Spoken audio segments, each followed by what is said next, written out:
दोस्तों, जय संविधान, जोहार, नमस्कार। बहन जी के कभी राइट हैंड रहे स्वामी प्रसाद मौर्य क्या बहन जी के साथ फिर आएंगे? क्या यूपी की सियासत की धुरी बन चुके स्वामी सियासी घर वापसी करेंगे?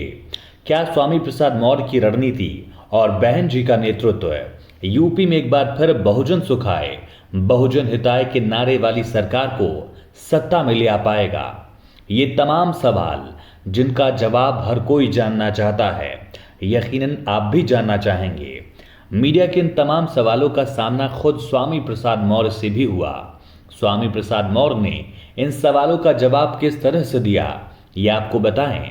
लेकिन अगर आपने हमारे चैनल को दोस्तों अब तक सब्सक्राइब नहीं किया तो प्लीज सब्सक्राइब जरूर करिए, ताकि ऐसी इंपॉर्टेंट खबरें आपसे कहीं छूट न जाएं। तो स्वामी प्रसाद मौर्य से पूछा गया कि आप प्रशासक के तौर पर सबसे बेहतर किसे देखते हैं।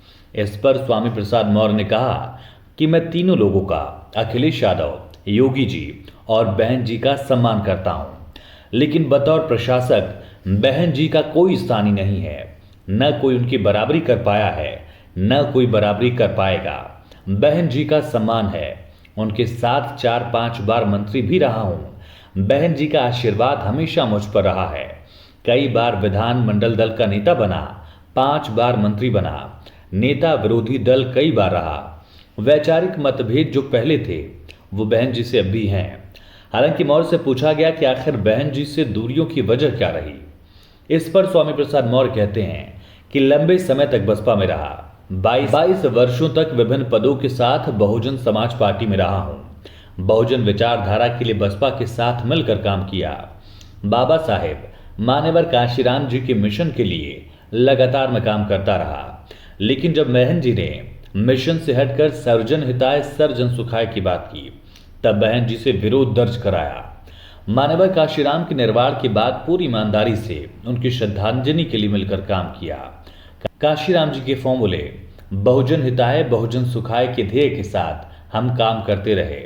जिसकी जितनी संख्या भारी, उसकी उतनी भागीदारी के नारे के साथ ही बसपा में टिकट वितरण हुआ और बहुजन समाज पार्टी बहन जी के नेतृत्व में पहली बार पूर्ण बहुमत के साथ सत्ता में आई। मिशन और मान्यवर काशीराम जी के रास्ते पर बहन जी के साथ मैंने काम किया।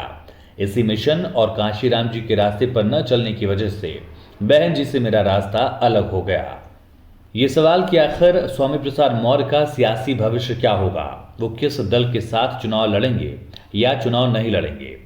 इस पर कहा कि सीट मिलती है तो भी, सीट नहीं मिलती है तो भी हमारा लक्ष्य होगा इंडिया अलायंस को मजबूत करना। स्वामी प्रसाद मौर्य खुद कहां से चुनाव लड़ेंगे, ये सवाल भी पूछा गया, जिस पर मौर्य ने कहा कि ये तो वार्ता में तय होने के बाद ही फैसला होगा। जिस आधार पर सीट शेयर होगा उसी हिसाब से सीट पर भी फैसला होगा कि आखिर चुनाव कहां से लड़ना है। मौर्य ने कहा कि इंतजार है इंडिया अलायंस के नेताओं के साथ बातचीत का। संघमित्रा भी क्या पार्टी में आएंगी, इसके सवाल पर स्पष्ट कहा कि अभी बेटी से कोई बात नहीं हुई है।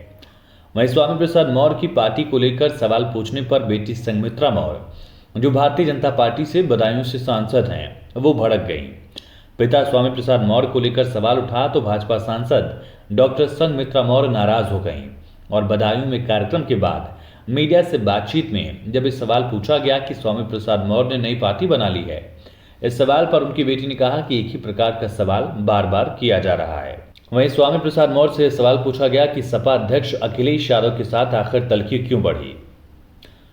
ये सवाल भी सामने आया, जिस पर स्वामी प्रसाद मौर्य ने कहा कि वैचारिक टकराहट की वजह से बसपा में महासचिव का पद, मंत्री पद और फिर योगी सरकार में भी आरक्षण के मुद्दे को लेकर विवाद हुआ।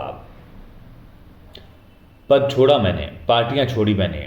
स्वामी सपा से इस बात से नाराज थे कि बहुजनों की बात उठाने पर पार्टी के ही दूसरे महासचिव उनकी बात को लगातार निजी कहकर टाल रहे थे। इस पर स्वामी ने खुद अखिलेश से बात की, लेटर लिख दिया।